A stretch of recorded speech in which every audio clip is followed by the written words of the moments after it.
Physical Development in Infancy and Toddlerhood. From the textbook Development Through a Lifespan, 6th edition, by Laura E. Burke.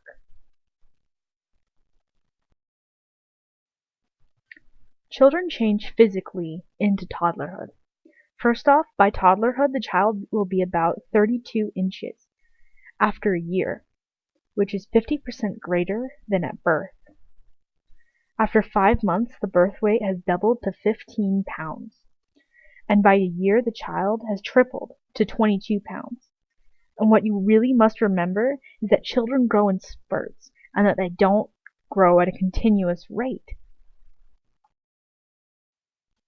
Also, there are changes in body proportion, and there are two trends that you need to remember. It's the cephalocaudal trend and the proximodistal trend. Basically, the cephalocaudal trend comes from the Latin meaning for head to tail, and basically during the prenatal period, the head develops much faster than the rest of the body. And basically the head takes up about a fourth of the total body length, whereas the legs take up a third. Then there's something, the proximodistal trend. It means to grow from near to far. And basically the child is growing from the center of the body outward, from the head, chest, and trunk, before the arms and legs, and lastly the extremities as the hands and feet.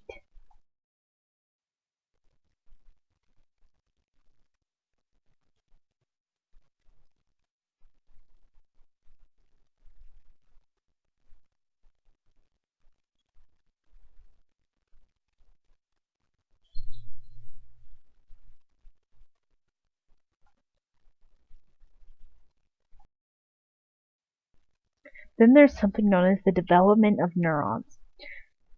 There are about 100 to 200 billion neurons in the human brain. The neuron is this little sucker right over here. Basically, it stores and transmits information.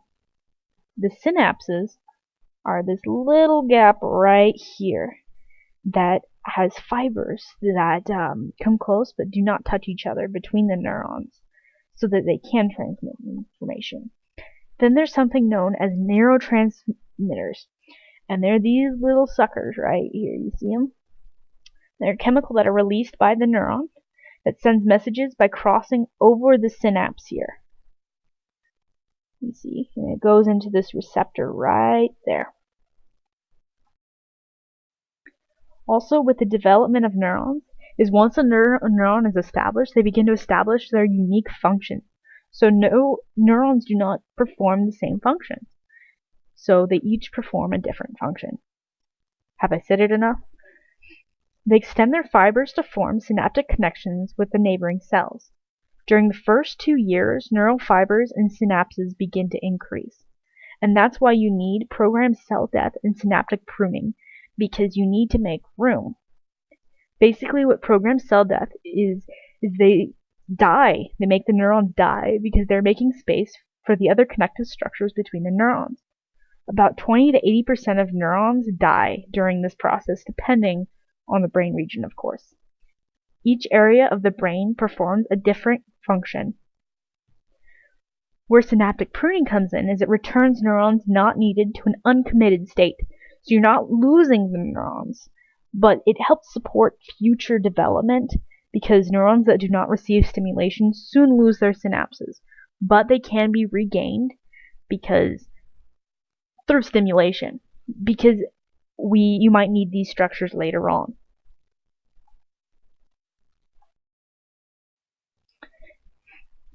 Also, you see something about the development of neurons. You see your little neuron right here, and you see it's surrounded by something called a myelin sheath, and it covers over the axon. It's kind of like an insulation for your neurons. It's like how you put insulation in your house. And basically half of the volume of the brain is made up of something called glial cells right here, which is responsible for this myelinization, which is the coating of these neural fibers that insulate the sheath, and it basically protects your neurons. Basically, this is something known as molding a living sculpture, because you are a living thing and it helps mold who you are. Then we have the development of neurons. We start over here. The neurons and synapses are overproduced, so you have tons of them in your brain. And then it starts to make this sculpture through, taking away the excesses like you do a sculpture. You take away all that stuff you don't need, which then forms the mature brain. Which basically, what defines the mature brain is a set of interconnected regions, each with specific functions. Then comes the development of the cerebral cortex. It surrounds the rest of the brain. It is the largest brain structure and accounts for about 85% of the brain's weight and contains the greatest number of neurons and synapses. First, we have the frontal lobe over here, which behind that is the motor cortex, which is responsible for your gross and fine motor functions. Basically things such as walking, grasping, talking. And also what you don't see in this diagram, this is the side of the left hemisphere that you see right here. There's something called the prefrontal cortex, which isn't fully developed until about age 25. Behind these other ones are the other lobes, but for right now we're going to focus on the front of the cerebral cortex. Basically, the development of the cerebral cortex is you have something called the prefrontal cortex, which I mentioned is right in front of the frontal cortex. And it controls basically your body movement, is responsible for your thought, consciousness, inhibition, integration of information, use of memory, reasoning, planning, and problem solving. So you notice that this prefrontal cortex is not very well developed in teenagers. And so we see that they don't really think things through, and it's because their prefrontal cortex is not developed. The cerebral cortex is put into two different hemispheres called lateralization. Basically, each hemisphere is responsible for something different. Each hemisphere also receives information from the side of the body opposite of it. So your left hemisphere is in charge of the right side of your body, and your right hemisphere is in charge of the left side of your body. This excludes the eyes because visual information is received by both hemispheres. The left hemisphere is mainly responsible for verbal abilities and positive emotions, whereas the right hemisphere is responsible for spatial abilities and negative emotions. So if you're feeling really negative today, it means your right hemisphere is working overtime. Next is talking about the lateralization of the two hemispheres. Basically, there are studies that show through functional magnetic resonance that the left hemisphere is better at processing information in a sequential way. So when you look at lists, your left hemisphere is doing that. Also, because of brain lateralization, we start to understand brain plasticity. Basically, what brain plasticity means that many areas of our brain are not yet set about what functions they perform, and this enables the brain to learn different things. Even if part of the brain is damaged, other parts of the brain can take over and make up the difference. Also, there's sensitive periods in brain development, and I don't think many people understand this. Children do need a lot of affection and stimulation at a young age. And there are animal and human studies that reveal that early extreme sensory deprivation result in permanent damage and loss of many functions. So if you're not talking to your children at that about 2 years old, it could impact their motor skills. Because of ethical reasons, though, researchers are not permitted to deprive infants of normal rearing experiences to observe them. This is completely unethical, so you don't have to worry. There's no babies anywhere that are being ignored. Instead, they have to turn to natural experiences in which they work with children who were victims of deprived early environments.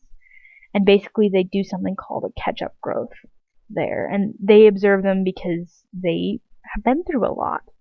And so they can. But of course, they have to have special permission for this. Also, in addition to impoverished environments, ones that overwhelm children with expectations beyond their capacities interfere with their brain's potential. There are schools that claim that they can make super babies and train them to do things, but this is not true. This can actually cause the child to withdraw from stimulation and threatens their interest in learning and creates conditions similar to stimulus deprivation. This is a serious problem. We try to make our kids as smart as possible. We think doing all sorts of things, making them do all sorts of things will make them geniuses. And in fact, it creates an opposite effect. They're unwilling to learn. Also, when it comes to sensitive periods in brain development, there's two different types of growth. First is experience expectant brain growth, which refers to the young brain's rapidly developing organization. And it depends on ordinary experiences. And it has opportunities to explore the environment, interact with people, and hear language and other sounds. On the flip side, there's something known as experience-dependent brain growth, which occurs throughout our lives. Basically, you're still in that experience-dependent brain growth now, and also additional growth and refinement of established brain structures because of specific learning experiences by culture. And basically how this is done is through reading, writing, computer games, weaving, instruments, making intricate rugs, knitting, all sorts of things. Next, we're going to talk about changes in state of arousal. When we talk about arousal, we're talking about sleep. Basically, rapid brain growth during those first 2 years is essential. And basically, the organization of sleep and wakefulness is important. The average 2-year-old needs about 12 to 13 hours of sleep at night. That's about half a day, at least. And during the middle of the first year, melatonin begins to secrete much greater at night during the day. Melatonin, when it starts to develop, is very important because it promotes drowsiness at night. And it's a hormone that does that. And by the end of the first year, as REM sleep declines, infants start to experience adult-like sleep-waking schedule. And it usually prompts waking.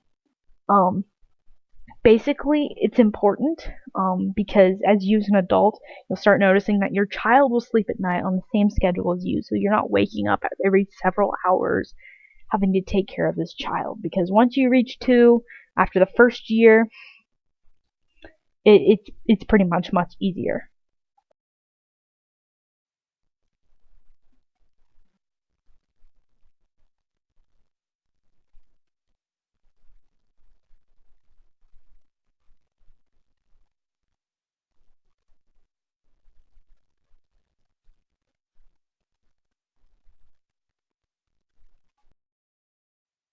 Alright, first we're going to talk about heredity in this section.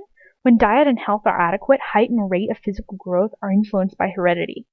Basically, if they are receiving the correct nutrition, they will reach their full potential. They'll tend to be a lot higher. There's even speculation about how back hundreds of years ago, why Americans are much taller than other nations is because we have such good nutrition. Children born in negative environments that aren't severe, children and adolescents can experience something called catch-up growth. Basically, catch-up growth is once they receive the nutrition that they need, their growth path return to the genetically influenced conditions. So basically, they can catch up to where they were, growing where they are physically. Not necessarily mentally, but there is some catch-up growth in that area.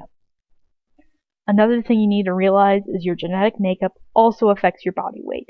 Not just your height, but your body weight. Children who are adopted tend to be more similar weight-wise to their biological parents than those of their adopted parents. Even though they're living in their adopted parents' lifestyle, they're more affected by their biological parents because of their body weight. It's just how their genetics happen to work out.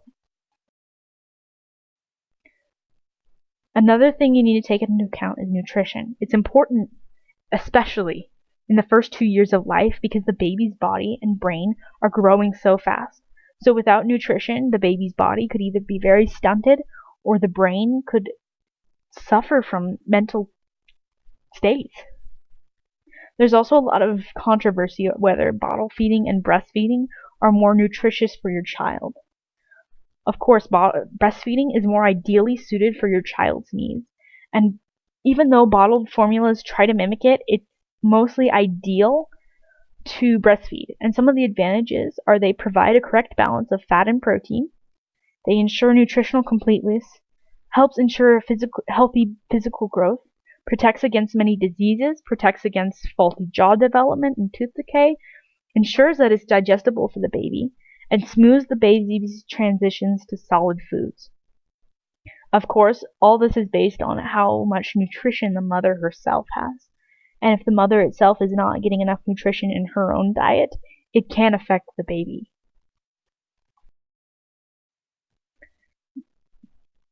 Another benefit of breastfeeding is that in poverty-stricken nations, it's much more likely to be malnourished in babies, and they're 6 to 14 more times likely to survive their first year of life.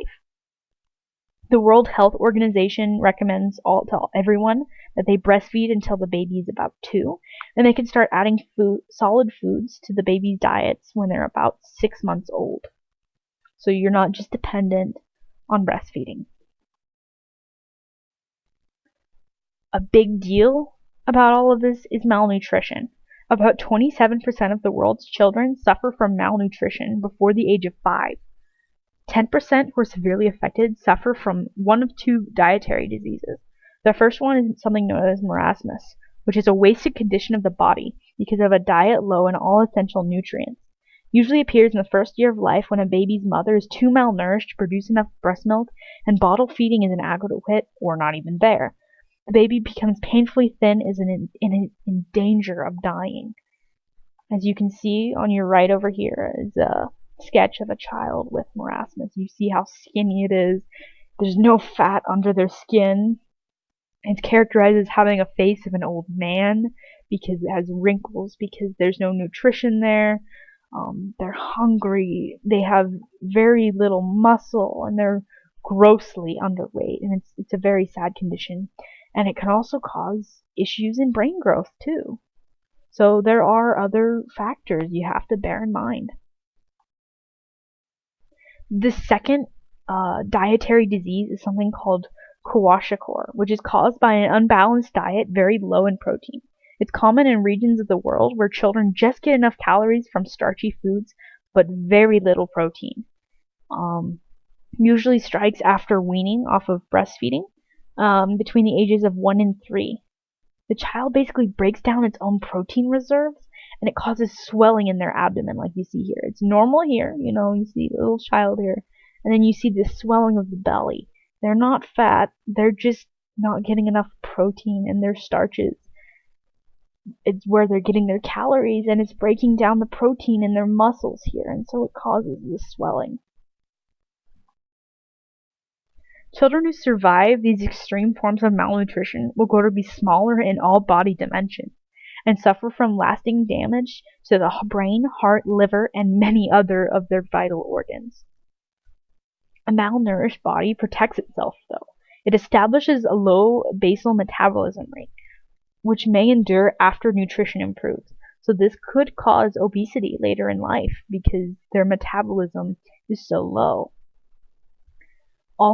You also need to remember that there's also malnutrition in the United States by impoverished families here in the United States because the government supported supplementary food programs do not reach all the families that need it. And about 21% of US children suffer from food insecurity. Basically, what food insecurity is it's uncertain access to enough food for a healthy, active lifestyle. So there are many children within our own nation that are suffering from malnutrition.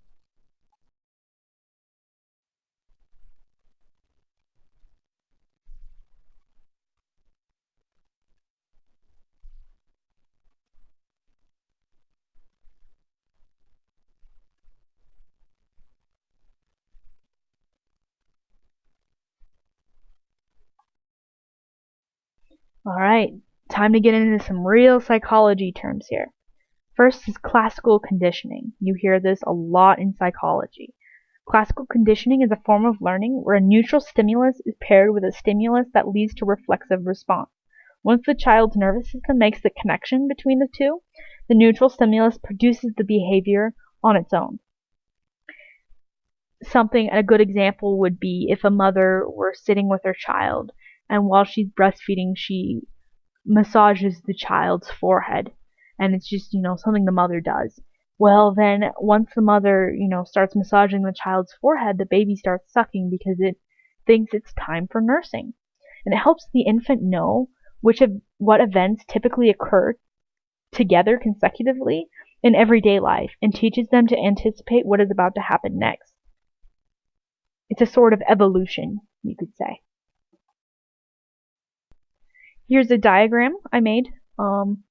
Unconditioned stimulus produces an unconditioned response. So then this unconditioned stimulus, when you add it with that neutral stimulus, the unconditioned stimulus, the baby starts sucking once you start nursing it, because the baby starts sucking up at the unconditioned response. Well, add in that baby, getting their forehead rubbed, and the unconditioned stimulus of nursing, and the baby will suck. And so what happens is once you start rubbing that baby's forehead, it produces the result of the baby starting to make sucking motions.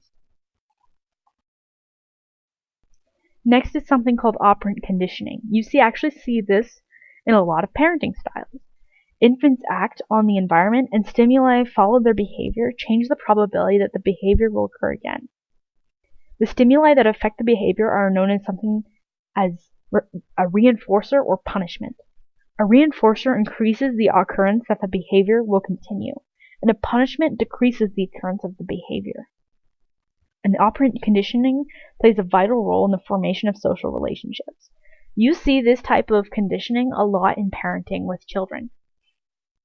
When the child, let's say you're potty training your toddler, and let's say that they're successful in going in the potty and flushing it, you might give them a candy bar, and it reinforces the occurrence of that behavior. Whereas let's say the child goes on the carpet, there are some parents that might spank the child, or they might say, oh, no, you don't get any rewards for that, or the child could be in trouble. Next is something called habituation. Basically, what habituation is basically the child becomes accustomed to the environment around them. The human brain is set up to be attracted to novelty. Infants respond more strongly to a new element that is entered into their environment. Basically, what habituation does is a gradual reduction of the strength of a response due to repetitive stimulation. So let's say you keep the baby's room the same all the time. But then you introduce something that is a recovery, in which a new stimulus is introduced to the environment. So let's say you add a new mobile over the baby's bed. The baby is going to notice that and start to study it. And it increases the responsiveness to return to a very high level. And babies become very aware when you change that environment. And it's actually very good to change their environment very often because it promotes a maximum, it optimizes their level of awareness, and it stimulates them.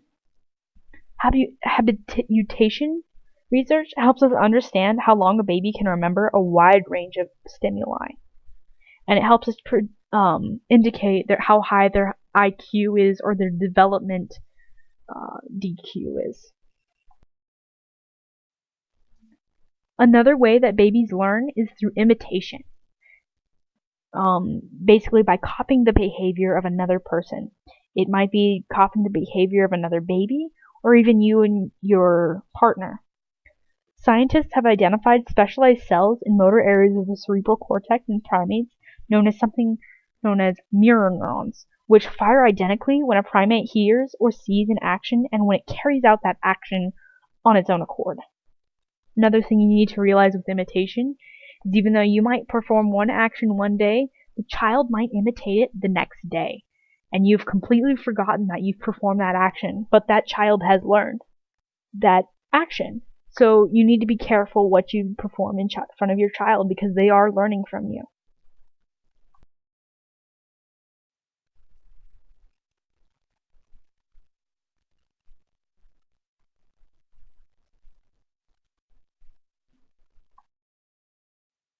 Do you remember me showing you that part of the brain that works with motor development? First is gross motor development, and is control over actions that help infants get around in their environment, such as crawling, standing, and walking.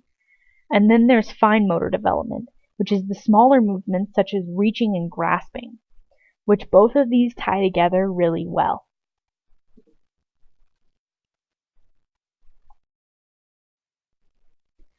There is a sequence to motor development.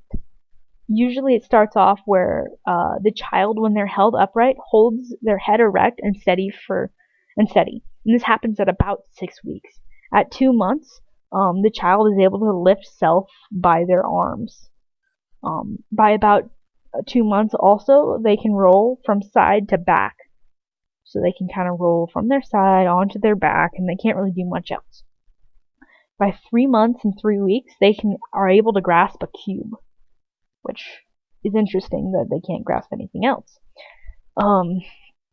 By 4.5 months, they can roll from their back to their side. So, 2 months ago, they could roll from their side to the back. Well, now they can return back to that. By 7 months, the child can sit alone. Also, they can start to crawl. By 8 months, they can pull themselves to a stand. Of course, they have to kind of be supported in this, but they can pull themselves to it. By 9 months and 3 weeks, they can play pat-a-cake or peekaboo or anything that you want to play with them. By 11 months, they can stand on their own without having to hold on to anything. By 11 months and 3 weeks, they start to walk on their own. So there's like a 3-week difference there between standing and walking. By 11 months and 3 weeks, also, they start to build a tower of 2 cubes. I don't know why there's not another cube in there, but it's a tower of 2 cubes. By 14 months, they start to scribble vigorously. So that's a good time to bring the coloring books.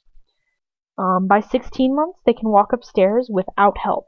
Also, they can go down the stairs too. So they'll start crawling down the stairs. You'll see little kids playing on the stairs. By 23 months and 2 weeks, they can jump in place. They can't jump around, they just jump in place. And by 25 months, they can start to walk on tiptoe. You think they're going to be really quiet about it, they really aren't. But, your child might be tiptoeing behind you, so you might want to keep an eye on that.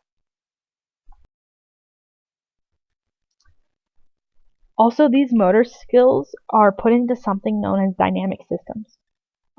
A dynamic systems theory of motor development is the mastery of motor skills involves acquiring increasingly complex systems of action. When a motor skills work as a system, separate abilities start to blend together, each cooperating with others to produce more effective ways of exploring and controlling the environment. When a skill is first acquired, an infant must refine it. Something that goes along with that is fine motor development, reaching and grasping. By grasping things, turning them over, and seeing what happens when they're released, infants learn a great deal about the sights, sounds, and feel of objects. This is where Piaget's view of the little scientist comes in. First, as a newborn, there's something called pre-reaching. They make poorly conditioned swipes or swings towards an object, but because they don't have very good arm and hand control, they don't really make contact with an object. So if there's a mobile above your baby's bed, they're going to try to swing their arm at it, but they're pretty much going to miss because they can't reach the mobile. Reaching and grasping starts out as gross motor movements and move towards fine motor movements. About 3 to 4 months, infants develop the necessary eye, head, and shoulder control, and reaching appears as purposeful forward arm movement in the presence of a nearby toy and gradually improves in accuracy. First off, there's the ulnar grasp, which is a clumsy motion in which fingers close against the palm. So they might not always be able to grab something, but their fingers can usually clench against their palm, and it looks like a little fist. Around 4 to 5 months, infants are able to sit up, and both hands become coordinated enough in exploring objects. And this is where the pincer grasp comes in. Infants can use their thumb and index finger opposably to grip things. So instead of using their whole hand to pick something up, they can pick up paper and stuff with their thumb and index finger.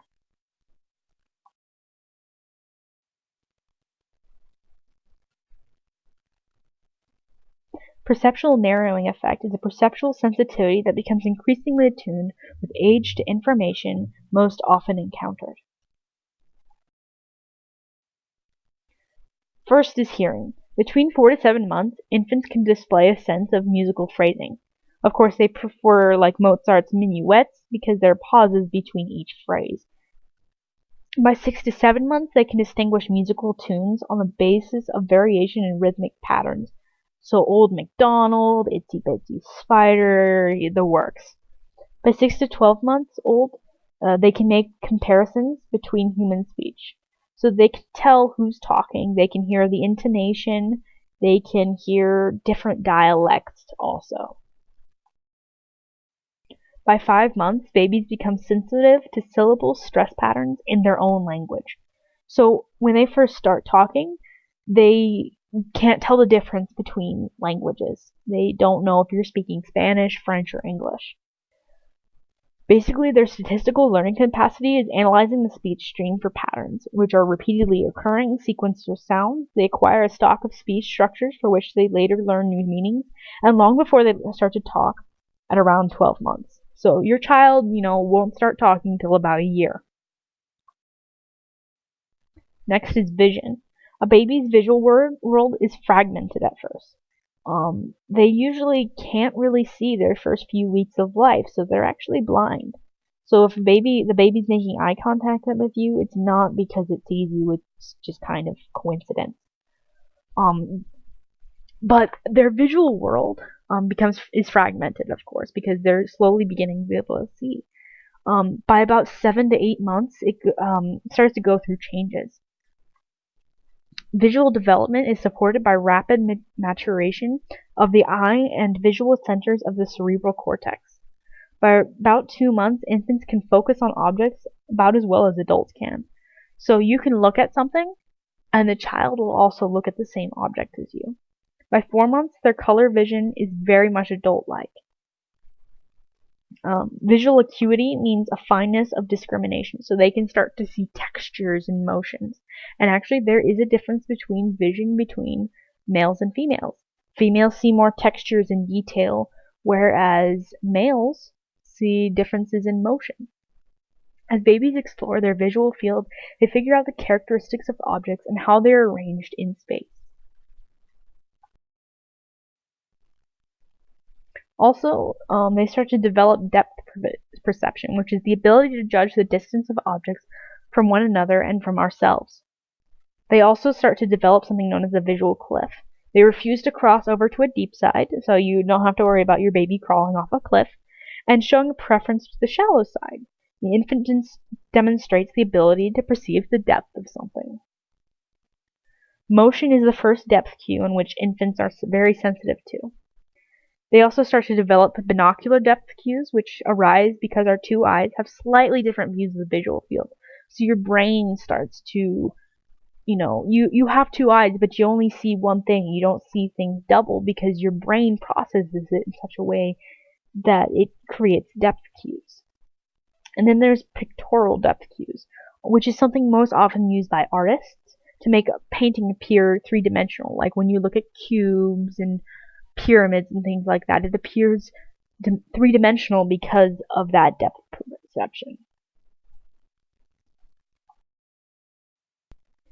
Alright, and newborns prefer to look at patterns rather than plain stimuli. As they get older, they prefer more complex patterns. Partly of this is because they're sensitive to contrast, which explains early pattern preference. Contrast refers to the difference in the amount of light between adjacent regions in a pattern. If babies can detect the contrast, they prefer the ones with more contrast. So black and white, pick things, opposite the color wheel of each other, and babies will really notice that. Infants tend to search for structure in a pattern stimuli, which also applies to face perception. Babies can tell the difference between faces. Intermodal perception provides a rich simultaneous input from more than one sensory system. Intermodal perception makes sense of running streams of light, sound, tactile,